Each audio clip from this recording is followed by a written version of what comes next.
and we just got out of school. We were just like excited. We just walked out, and like you just hear it go off.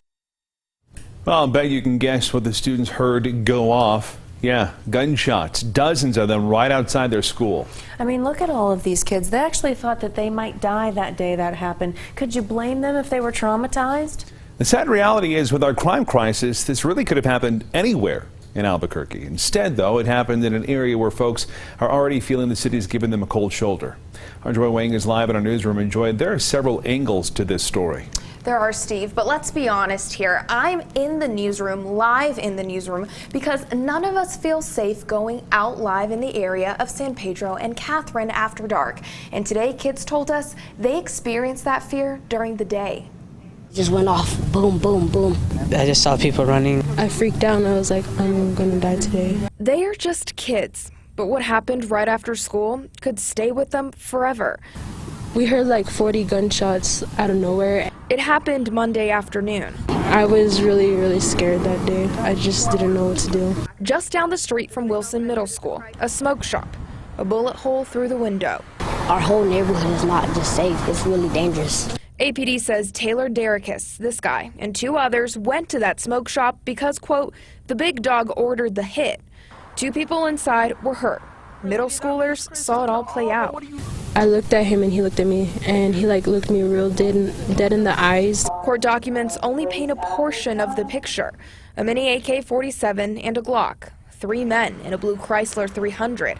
And then you seen like this blue little car hit into like the rear end of the black SUV, I'm guessing it was.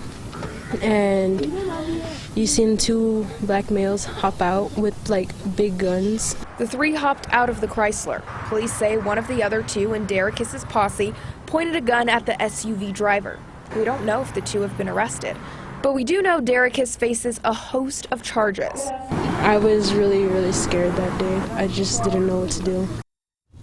Now, we got to Wilson Middle School today right as those kids were getting out of school, and we're told more parents actually drove their cars to come and pick up their kids because they didn't want them walking home. I mean, what are people who live in that area saying about this? Because I know you talked to a community advocate about what happened there. He says there's a lot of work being done inside the school, so while those kids are protected in those walls, they feel safe, but once they get out of school, it's a whole different story.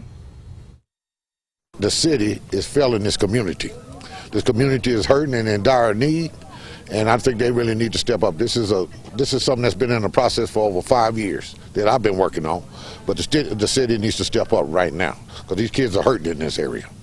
Now, we brought those concerns to the city and to APD. We know gun violence is a priority. We've heard that from the mayor multiple times, but we wanted to know what was being done. And they told you that there is a tact plan for this. That's right. We actually hadn't heard of what was going on beforehand, but they kind of gave us a little bit of insight. In fact, this morning they said that there was a drug bust. They're working with state, local, and federal partners in order to make this happen, and we're talking about multiple arrests, gun violence specifically, as well as pounds of narcotics just being taken. And that all connects to what happened near Wilson Middle School. This definitely involved rival gang members, it appears.